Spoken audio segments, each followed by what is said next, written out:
근대 신학 그러면 이제 종교개혁 이후에 뭐확 나누기는 어렵지만 1517년 이제 종교개혁이 있은 다음부터 신학을 대체적으로 말하는데 개혁주의 신학 그리고 자유주의 신학 그 다음에 이제 오늘 배우게 되는 근본주의 신학 그리고 이제 근본주의 신학 이후에 나타난 이제 신복음주의 이렇게 크게 보면 네 주류가 있는데 모든 것은 우리가요 인생사례도 그렇고 제가 이번에 뭐 마이크론인지 코로나인지 아니면 감기인지 잘 모르겠는데 한 보름 정도 알아보니까 이게 모든 것은 장단점이 다 있어요. 그래서 제가 한 달, 석 달 지금 약을 끊고 당뇨약을 끊고 이렇게 실험해 보니까 한쪽은 좋고 한쪽은 또 나빠. 그래서 이 건강이라는 게 그렇게 뭐 한 가지가 잡혔다 그래서 다른 게 전부 또 잡히는 것도 아닙니다. 그래서 특별히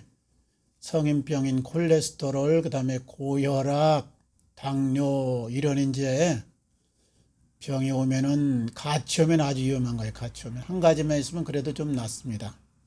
그나마 하나님이 당뇨 하나만 두고 나머지 두 개는 아주 좋게 하셔가지고 혈압 같은 경우는 그냥 낮을수록 좋다고 그러는데 저는 한 105에서 65 정도밖에 안 나가요. 그래서 혈압만 가지면 한 20대, 30대밖에 안 된다. 그렇게 말씀하시던데 그래서 이제 거기다 콜레스테롤도 아주 보통 사람보다 이제 낮고 좋은 콜레스테롤도 높고 또 근육량도 많고 체지방 질량이 20%가 이제 좀 어린아이들 수준에서 이제 좋은 편인데 우리 같은 경우는 이제 지방이 다 빠지다 보니까 20%도 안 돼. 그러니까 아주 좋은 상태인데 문제는 이제 힘이 없고 또 나름대로 이렇게 한 가지가 좋아졌다 해서 같이 이렇게 좋아지지가 않습니다. 그래서 이제 이게 균형 잡는 게 문제죠.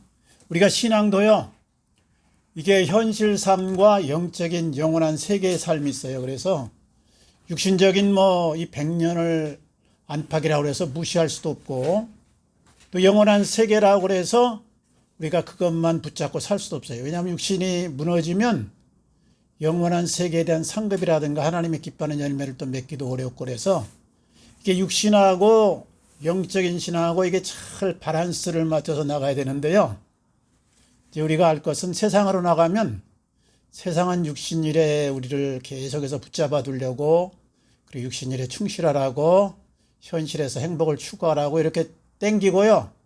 교회 나오면 또 너무 이상적인 얘기만 합니다. 그래가지고 하나님이 전진단능하셔서 모든 걸 다 하니까 너는 그저 하나님 말씀만 따르고 별로 할 일은 없다. 이런 식으로 말하다 보니까 현실에서 또 이렇게 뒤처지는 경우가 많아요. 그래서 이걸 양쪽을 잘 이제 가늠해서 신앙이 성숙하면 아, 세상은 이렇고 하나님의 말씀이 이러니까 내가 하나님 앞에서 곰곰이 생각하고 제가 이제 70이 넘다 보니까 사람 말 들으면 절대 안 되더라고요. 이게 내가 한 가지 이제 철칙을 해요. 그거는 어느 박사님 말씀도 마찬가지고 부흥사 말씀도 마찬가지고 그냥 목회자 말씀도 마찬가지고 인간 말은 듣지 말고 성경과 하나님 앞에서 내가 잘 지혜를 받아가지고 이렇게 잘 지혜롭게 가야지 이게 이제 좋은 겁니다. 이게 갔다가 한쪽으로 치우쳐요. 세상 물결에 휩쓰거나 영적인 세계로 넘어가서 현실 세계를 완전히 또 잃어버리거나 이러면 이제 열매가 없이 이제 그렇게 살다 또 갈 수가 있거든요.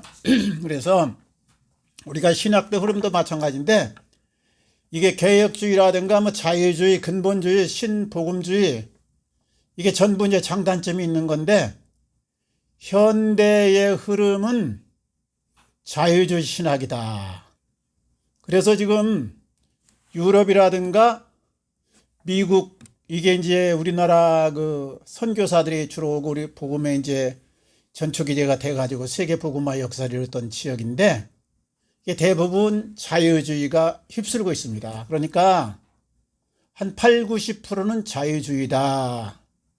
그리고 이제 근본주의라든가 개혁신앙을 그대로 유지한 데는 한 10%, 20%밖에 안 된다. 그래서 가끔 뭐 감리교 옛날에 변선한 교수 같은 뭐 훌륭한 분입니다. 학문적으로는.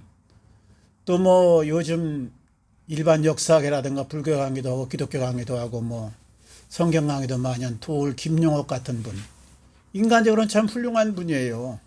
열심히 사신 분들인데 영적으로 보면 조금 헛소리를 많이 하셔요. 그게 이제 뭐냐, 자유주의 신학으로 인해서 그렇습니다.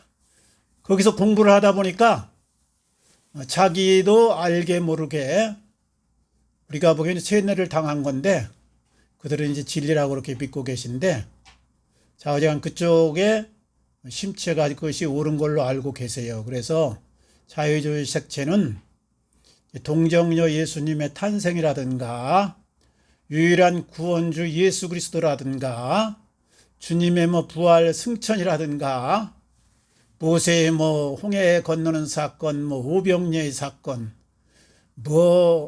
나사로의 다시 살리신 역사, 이런 거를 그냥 옛날 삼국유사에 나오는 그저 단군 신화 정도로 그렇게 여깁니다. 그래서 그렇게 이야기를 재밌게 하느라고 첨가시켰구나, 그렇게 이해를 해요. 그냥 그거 나쁘다고도 안 하고 그냥 그런가 보다. 그러니까는 알기는 하는데 믿지는 잘 않는 거죠. 실제로 받아들이지 않는 거예요. 그게 이제 자유주의 신학인데 이게 지금 세계 신학의 대세다. 그래서 우리나라에도 이 감리교 계통이나 통합적 계통이나 이제 여러 가지 각 교파마다 또 성결교도 마찬가지고 좀 나눠져 있는데, WCC에 가입된 교단들 대부분은 자유주의 신학을 따른다. 예? 김사만 목사님 같이 유명한 분도 이제 WCC 총회장 우리 부산대회 할 때 하고 그랬는데, 그분들 개인 신앙은 잘 모르겠는데 어떻든 그거를 반대를 하지 않는다. 그러다 보니까 그 WCC에서 무슨 구판도 벌이고 이제 많은 다원주의라든가 모든 걸 수용하고 주로 이제 현실적인 문제, 경제 문제라든가 정치 문제, 평등 문제, 인권 문제, 이런 걸 많이 다룹니다. 그런 차원에서 이제 이렇게 남녀 이제 성에 관한 동성연애라든가 차별 금지법 이런 걸 이제 제정하고 그러는 거죠. 인간적으로 보면 동성연애 나쁘다고 자꾸 손가락질 건 없어요. 근데 문제는 성경에서 남자가 남자로 더불어 여자가 여자로 더불어 부끄러운 일을 행했다 그러면서 이제 정죄를 해놨기 때문에 우리는 가정을 파괴하는 그 주범이 되고 우리 인간의 이제 순수한 혈통을 이어가기 어렵게 변질된 대로 이제 끌고 간다. 그래서 반대하는 것이죠. 하나님의 말씀이니까. 그래서 어떤지 오늘 근본주의를 하는데 근본주의는 19세기 후반에 이제 시작되었다. 왜냐하면 자유주의가 르네상스를 타고 그 다음에 종교개혁 후에 이렇게 너무 이제 중세시대 때 암흑시대잖아요. 교황 중심으로 이제 우민화 정책을 쓰다 보니까 성경으로 돌아가자. 그래서 깨어나기 시작하는데 성경을 오버해서 인간적인 인본주의로 이제 흐른 게 자유주의거든요. 그러니까 인간적인 사고나 합리성이 결여되면 이거는 전설 따라 삼천리 단군 신화 정도다. 이렇게 성경은 이제 이렇게 보는 거예요, 이제. 그래서 창세기 창조 역사라든가 이런 걸 완전히 100% 수용하지 않고 그럴 설도 있겠다. 그리고 이제 주로 자유주의시는 이제 다윈론, 다윈의 진화론들인가 또 공산혁명을 일으켰던 유물론이라든가 이런 걸 그대로 수용하는 거죠. 그리고 다원주의. 그러니까 공산주의를 일으킨 유물론, 그 다음에 진화론, 다원주의, 이것이 사상적으로는 이제 적그리스도라고 할 수 있고 마귀가 파놓은 함정과 같은 것인데, 인간들의 이성이 발달하다 보니까 선악과를 타먹고 어떻든 하나님과 맞설려는 그 의지에서 그렇게 일으켜놓은 가설입니다. 그리고 또 그걸 나름대로 척해가지고 몇백 년 하다 보니까 그럴싸해요. 또 이론들은 아주 훌륭하고 유물론 같은 건 아주 나중에 공산혁명으로 발전해가지고 한 70여 년 동안 세계를 또 지배하고 그랬죠. 그러니까 오늘날 우리나라도 좌경화된 분들이 많은데 다 공산혁명 이론은 아주 민주주의, 자본주의보다 훨씬 좋습니다. 이론은. 실제가 잘 안 된다는 얘기죠. 인간의 한계가 있어가지고. 어쨌든 근본주의는 자유주의 신학에 대항해서 19세기에 일어났다. 이제 제임스 브룩스를 중심으로 성경 공부 모임에서 처음에 미국에서 이제 시작된 겁니다. 자유주의 신학은 동정녀 마리아도, 예수의 유일한 구원관도, 또 뭐 예수의 승천 재림도 다 이렇게 그냥 전설 따라 삼천리 정도로 하니까 우리가 원래로 돌아가자. 이제 그래서 다시 이제 근본으로 돌아가기 위해서 한 겁니다. 그리고 이제 침례교 이제 신문에서 1920년 7월 1일 때 이제 그 사설란에서 이제 근본 교리에 대한 것을 근본 기독교의 교리를 해서 싸우는 자들을 근본주의자라고 이제 표현했다. 이제 근본주의에서 이제 이 창시자라고 할까 처음에 인도자가 브룩스인데 그분 이제 14개 항에 대한 것을 여기 나온 대로 이제 확립했습니다. 선언을 한 거죠. 이게 주로 이제 여기 보면 나이아가라 신조라고 그랬는데 나이아가라에서 대회를 이제 많이 열었어요.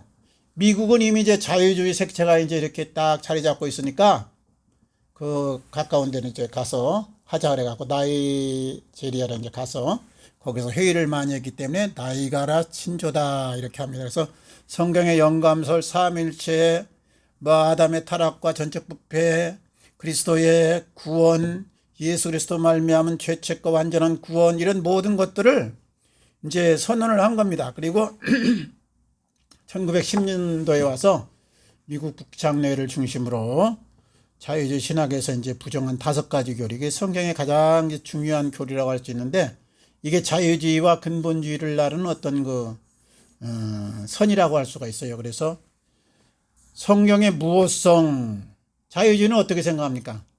성경에는 사실도 있고 그저 전설 따라 삼천리도 있다 이렇게 보는 거거든요. 그래서 이제 꼭 그대로 이제 믿지는 않고 그냥 아는 정도로 그냥 딱 비판도 잘 안 해요. 그 정도로 그냥 수용하고 있고 그리스도의 예수님이 마리아 그러니까 동정녀 마리아로 남자 없이 태어났다는 것을 이걸 받아들이지 못합니다. 요즘에는 뭐 여자가 혼자서 아기를 낳을 수 있겠죠. 이제 이렇게 DNA 넣어가지고 이제 하면 혼자서 아기가 생기는데 옛날 과거로는 안 되거든요. 그러니까 이제 처녀 탄생은 부인하고 뭐 사생아나 아니면 뭐 요셉과 미리 이제 이렇게 정혼했기 때문에 이제 사실혼이 있었지 않나 이렇게 추측을 한 거죠. 그 다음에 이제 그리스도의 대속, 예수님이 유일한 구원주다 이것도 받아들이지 못하는 것이 현대신학의 추세예요. 그래서 유럽교회나 미국교회는 예수님의 이런 구속사역을 전적으로 주장을 잘 안 합니다. 카나다도 마찬가지고 다. 카나다에서는 이제 예수님만 유일한 구원주다 그러면 벌금을 무는 정편이에요. 지금 벌금. 그냥 예수님이 구원주다 그러면 되는데 유일한 구원주다 그러면 벌금 물어야 돼 이제 그거. 그 종교 차별금지법이 그런 겁니다. 이제 나중에 가면 이제 우리가 교회에서 예수만 꼭 믿어야 구원받아 이 말을 할 수 없도록 만든 것이 그 나중에 이제 사슬로 묶여 있는 거죠. 그래서 반대를 하는 거죠. 그 다음에 이제 예수님의 뭐 부활이든가 그리스도의 뭐 기적 같은 거는 그저 그런가 보다. 그리고 웨스트민스터 우리 이제 목사님이 나온 그 신학교인데 이제 그게 개혁 신학의 종교개혁에 이제 루터가 독일에서 시작했고 치빙길리 또 켈뱅이 이제 스위스에서 하다가 영국으로 넘어가서 이제 웨스트민스터 신학이 이제 이게 되는데 거기 이제 그 소요리 문답, 대요리 문답 같은 게 있어요. 그 문답이 신앙 고백서가 우리 기독교의 핵심을 딱 묶어놓은 거예요, 이게. 근데 이제 그거에 기반한 것을 자유주의는 이제 다 이제 인정은 안 한 거죠. 일부는 수용하고 이제는 일부는 수용 안 한다. 그런데 이제 이 근본주의는 완전히 그것을 우리가 수용하자 그겁니다. 그래서 이제 이게 1920년대 오면서 미국에서 자유주의 신학의 흐름이 이제 대세를 이루다 보니까 이제 근본주의자들이 말하자면 그 교단에서 탈퇴하는 형식으로 근본주의가 형성된 겁니다. 그러니까 이 신학이라는 거는 성경에서 나온 건데 이게 우리 신앙이 항상요 본질 있고 형식이 있어요. 문화가 있고 원교리가 있는 겁니다. 이게 그러니까 본질은 변하면 안 되는 거예요. 이게 그런데 형식은 바뀌는 거예요.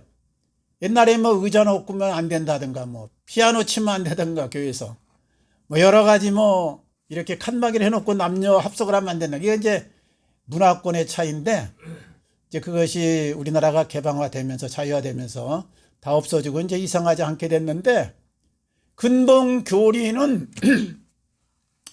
하나님의 전지전능하심과 하나님의 창조주 되심, 그리고 유일한 하나님이 우리 인간의 은혜를 베풀어서 구원으로 생명으로 영원한 생명을 이끄는 길이 예수 그리스도 뿐이다.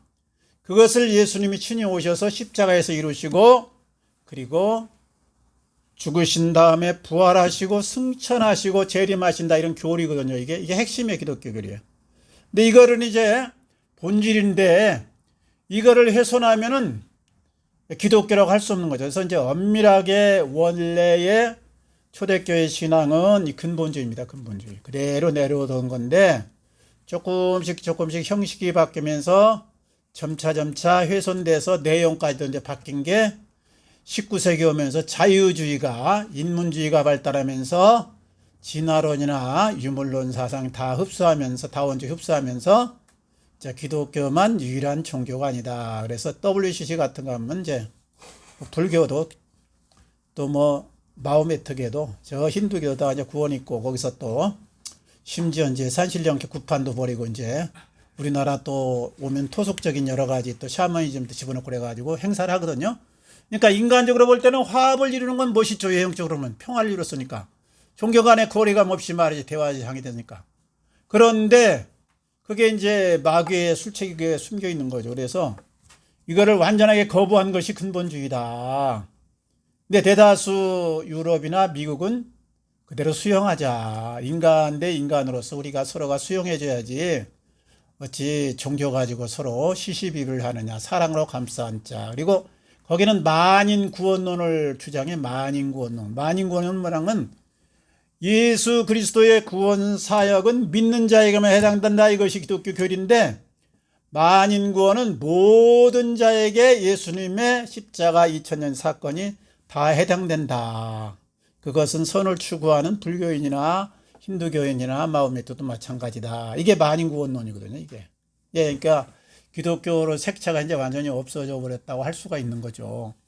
그래서 지금 신학의 변질이 여기까지 왔다. 천주교의 변질은 뭐 고사하고라도요, 이 우리 복음주의 신학이 변질이 한 90%가 자유주의를 따르고 있다. 그래서 요즘에 그 미국에서 유학하고 유럽에서 유학하고 오면 헛소리 많이 합니다, 목사님들이. 그게 이제 거기서 가서 공부하다 보니까 그게 선진신학이다. 그러니까 반대로 옛날에 근본주의라든가 복음주의는 좀 쾌쾌 묵은 시대에 떨어진 관념이다, 이렇게 보는 것이죠. 그런데 이제 여기 미국의 대교단들은 자유주의를 포함한 넓어진 교회로, 외적으로는 근본주의가 패배했다. 그러니까 원래 초대교회 신앙은 이 근본주의 신앙. 그 성경을 유일하게 믿는. 그 다음에 이제 1930년대 근본주의는 자유주의를 포용할 수 없어 변질된 대교단들로부터 분리되어 왔기 때문에 소수의 교단이 된 거죠. 소수의 교단. 그래서 현재 이제 미국에서도 이 근본주의를 또 비판을 많이 해요. 이제 대교회들이 많으니까. 그런데 이제 거기에 이제 신복음주의도 나오는데, 이게 신본주의에서도 이제 근본주의를 비판하고, 우리나라 신학자들도 근본주의를 많이 너무 과격하게 화합 정책을 안 나간다 해서 비판하는데, 여기 이제 근본주의에 대해서 여기 세 가지 이제 대표적인 이제 기관만 미국에서 있는 협회인데, 뭐 IFCA라든가 그레피시에라든가 뭐 프레베스티안 처치 오브 아메리카라든가 이런 교단이 생겨났다. 이게 소수교단입니다. 소수교단. 대다수 큰 교단은 자유주의 지금 신학으로 흘러갔다. 그 다음에 이제 근본주의는 기독교 근본 교리를 지키는 거다. 핵심이. 그러니까 초대교회의 사도들의 그 가르침을 그대로 따르려는 것이다. 그리고 중간에 배교와 그리고 세상과 타협하는 이런 사상들로부터 분리하기 위한 신학이다. 그게 이제 핵심이고, 이 근본주의를 한마디로 정의한 분이 이제 여기 대표적으로 두 명 있는데, 하나는 자유주의에 계신 커셔 브레이크라는 분이, 근본주의는 하나의 새롭고 이상한 사상 형태이기보다는 한때 모든 기독교인이 보편적으로 주장했던 신학의 잔존물이다. 그러니까 잔존물이라고는 조금 이제 격을 낮춘 것인데 현대 흐름을 못 탔다는 얘기인데 현대 신학은 자유주의인데 이 근본주의는 옛날 신학에 그대로 쾌쾌 묵은 물에 묻어 있다. 이제 이런 식으로 표현을 한 거죠. 근데 이제 원래 이게 사도들의 가르침이고 초대교회 사상이다 이 말이에요. 그 다음에 우리나라 이제 최고 신학자 박경룡 박사하고 박윤선 박사님을 꼽는데 박경룡 이제 박사가 그 아론 박아론 이제 그 아버지죠. 이제 근본주의는 정통파 기독교로 역사적 신앙을 그대로 믿고 지키는 기독교 자체다. 예, 비판은 많이 책자들에서 나와서 근본주의에 대한 비판이 많아요. 왜냐 흐름이 자유주의니까 현재. 그리고 신복음주의가 또 나왔기 때문에 신복음주의 측에서도 비판하고 자유주의 측에서도 비판하고 그런데 사실은 원래의 성경의 가르침 뼈대이다 이렇게 우리가 아시고요. 이게 시대에 따라서요 점점 이제 마지막 대로 치닫고 있잖아요. 근데 이러면 이제 배교가 일어나고 혼합이 일어나고 그 다음에 적그리스도가 일어나는데 이제 옛날 마귀 정책은 이제 죽이는 역할을 했잖아요. 초대교회 때 중세 때는 막 이제 순교의 피를 많이 흘렸는데 요즘에는 이제 유혹을 많이 합니다. 유혹을. 이제 너 좋고 나 좋자. 혼합하자. 예수 믿어도 구원 얻고 부처 믿어도 괜찮다. 뭐 우리가 이렇게 해도 저렇게 해도 세상 잘 살자는 얘기 아니냐. 그리고 내세라는 건 이제 죽어가 봐야 하니까 그때는 이제 그때 문제고 아버지가 다 하시겠지 뭐. 예수님이 뭐 믿는 자만 위해서 이렇게 피 흘렸겠느냐. 모든 민족과 나라를 해서 이미 이제 구원의 역사를 이루는 것이고 그 길이 뭐 석가모니든 뭐 공자든 마음에 드는 우리가 너무 신경 쓰지 말고 서로가 평화정책 이루자. 인간적으로 아주 그럴싸한 거죠. 이게 이제 영적인 유혹의 시대로 접어든 겁니다. 한마디로. 그래서 우리가 잘 분별하시고요. 언제나 기준은 하나님의 말씀이 어디가 있느냐. 여기다 기준을 맞춰야 돼. 이제 신학이나 목사님이나 뭐 어디 부흥이나 외형적인 거는 이제 그런가 보다 그러고 그냥 그런가 보다. 이게 자유주의 교회들이 굉장히 부흥을 하거든요. 자유주의 신학의 교회들이. 미국에서는 그래요. 유럽에서는. 근데 근본주의 신학은 소수예요. 소수. 대세가 지금 자유주의 신학을 흘렀는데 대부분 한 90% 되는데 변질된 신학이다. 이제 근본주의는 소수지만은 끝까지 순교자의 자세로 그렇게 이제 외톨이 같이 이제 근본을 지키고 있다. 우리 늘 믿음을 지키고 사람 믿지 말고 신앙 믿지 말고 어떻든 말씀 붙들고 하나님과 이렇게 교제하셔서 승리하시고 한 주간도 좋은 일 많기를 바랍니다. 같이 기도하겠습니다. 아버지